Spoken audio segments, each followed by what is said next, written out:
दे साली का मुंह, इसके मुंह में तेजाब डालता हूं।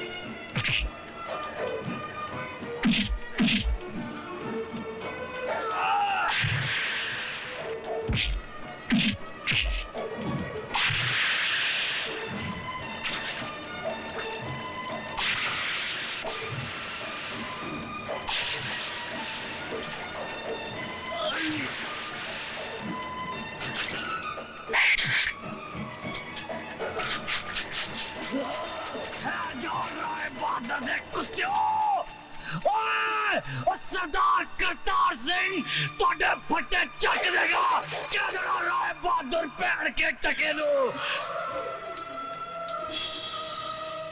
मिलोड, पिछले 30 सालों से मिस्टर ज्ञान प्रकाश इंसाफ के इस मंदिर की चौखट पर अपना माथा टेकते आए हैं।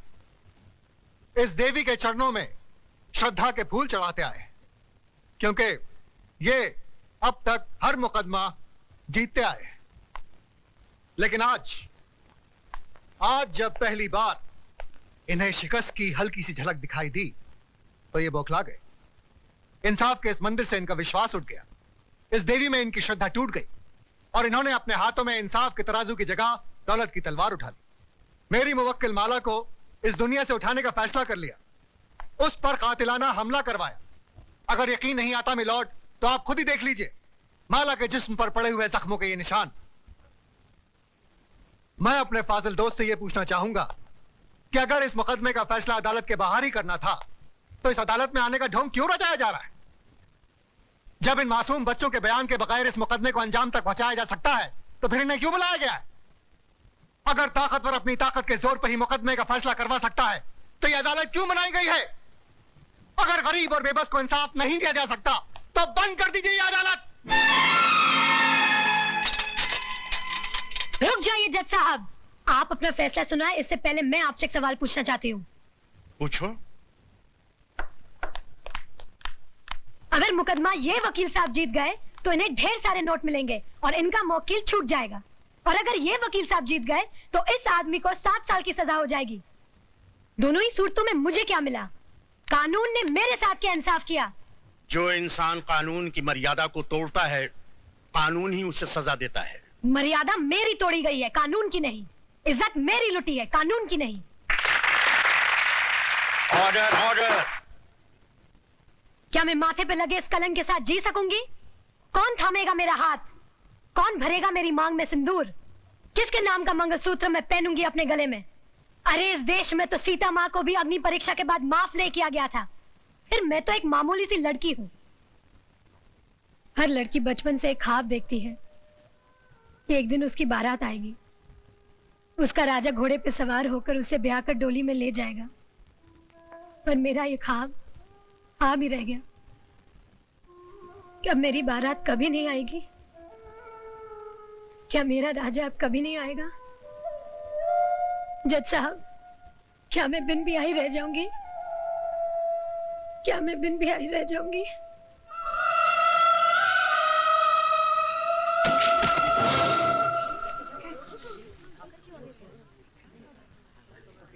हाँ, अपने आप को दादा कहते हैं। सारा शहर कांपता है इनसे, मगर एक मामूली सी लौंडिया को खत्म नहीं कर पाए। अरे लानत है तुम पे और तुम्हारे आदमियों पे। अब खड़ा खड़ा मुंह क्या देख रहा है? Get the hell out of here you stupid asshole.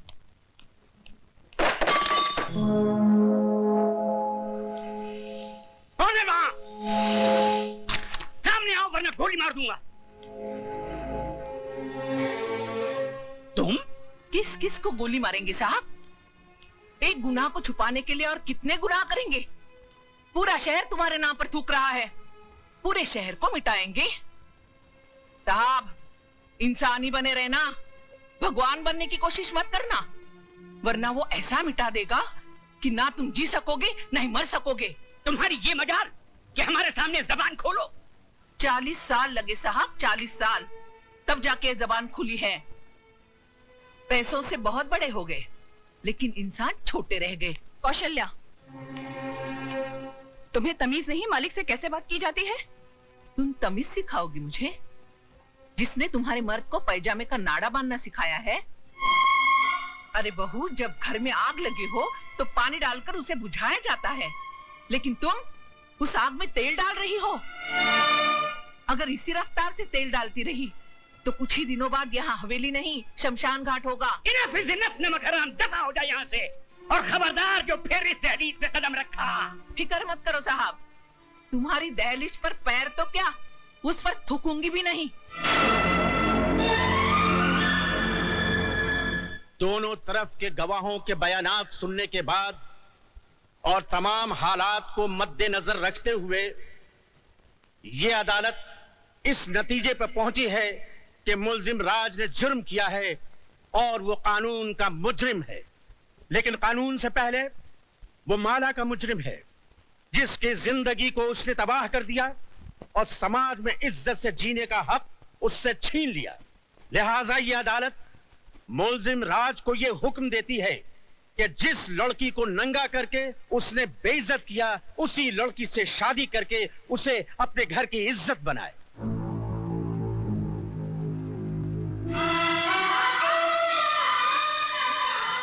चौबीस घंटे के अंदर अंदर अदालत के इस फैसले की तामील की जाए।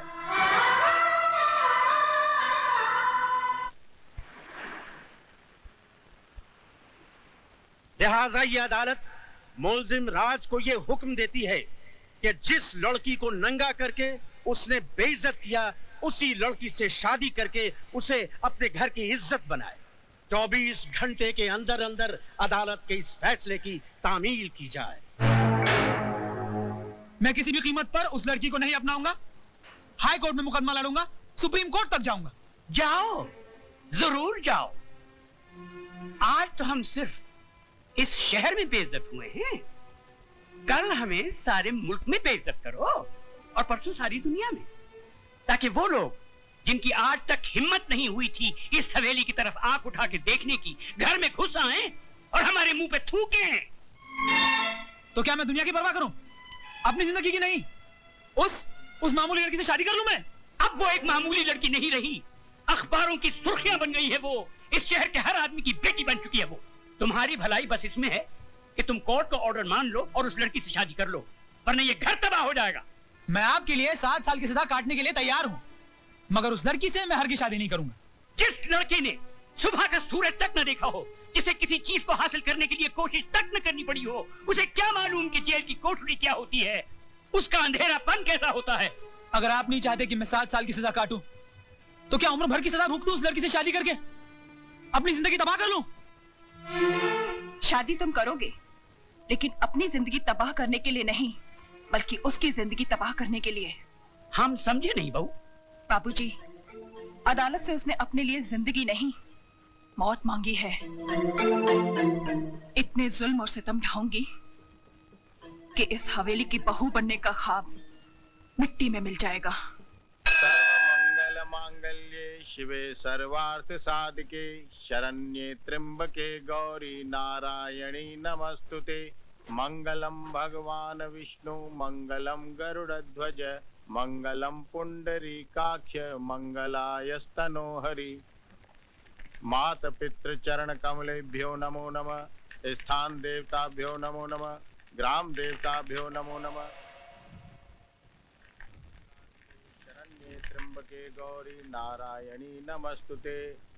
हार पहना बेटी।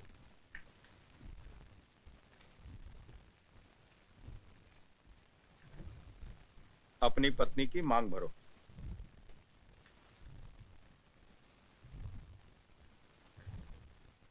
ऐसे नहीं बेटा, इस सिंदूर का अर्थ तो समझ लो। तुमने एक बार अपनी पत्नी की मांग में सिंदूर भर दिया तो तुम्हारे जीते जी ये सिंदूर कभी नहीं मिटेगा। इसका मतलब ये सिर्फ सिंदूर नहीं, इस बात की गवाही है कि तुम जिंदा हो और सही सलामत।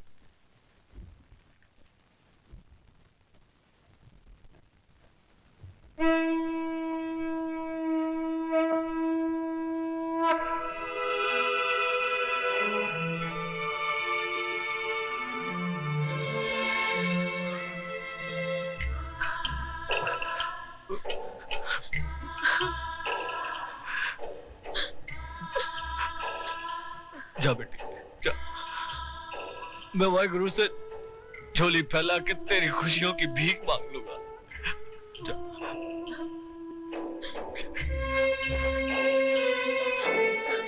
तुम्हारा अधिकार तो मैंने तुम्हें दिला दिया, लेकिन एक बात याद रखना, इस दुनिया में हक कभी मांगने से नहीं मिलता, छीनना पड़ता है।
बहू जी।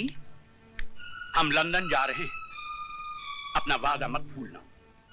हमारे आने से पहले ये कूड़ेदान का कचरा इस घर से बहुत दूर होना चाहिए। आप फिक्र मत कीजिए बाबूजी, ऐसा ही होगा।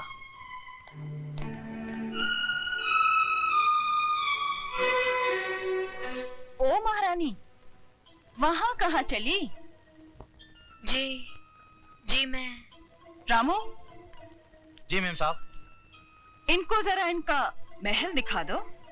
मुझे महल नहीं, मुझे मेरे पति के चरणों में जगह चाहिए। ओए होए, सती सावित्री की बात तो सुनो। लगता है बाप ने ठीक से समझा बुझा कर भेजा है कि उंगली पकड़कर पोंछा कैसे पकड़ा जाता है। कान खोलकर सुन ले, इस घर में मालिकों का कमरा अलग और नौकरों का कमरा अलग है। रामू जी। ले जा इसे नौकरों के कमरे में। आइए बहुरानी। खबरदार जो इसे किसी ने बहुरानी कहा, ये नौकरानी है, सिर्फ नौकरानी। शारदा, ये क्या कर रही हो तुम? ऐसा सलूक थोड़ी किया जाता है। तुम चुप रहो जी। खबरदार जो तुमने इसकी तरफदारी की तो जाओ, जाके अपना काम करो।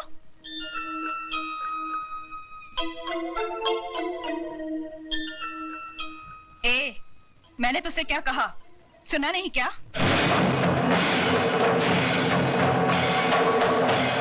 सुनो बड़ी बहू रानी, ये सिंदूर बाजार में 2 पैसे में जरूर मिलता है, लेकिन जब किसी औरत की मांग में भर दिया जाता है तो इसकी कीमत भगवान भी नहीं चुका सकता। फिर तू क्या चीज है? मेरा कद भले ही 5 फुट का है, लेकिन मेरी जुबान 10 फुट की है और हाथ 20 फुट का। दोबारा तमीज से बात नहीं की तो उसी म्यूनिसिपालिटी के स्कूल में भर्ती करा दूंगी जहाँ तेरा बाप चपरासी है। तूने मेरे बाप को गाली दी? मैं तेरे बाप को गाली क्यों दूंगी?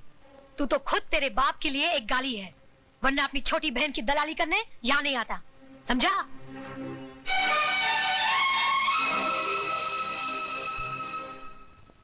अयो स्वामी, आज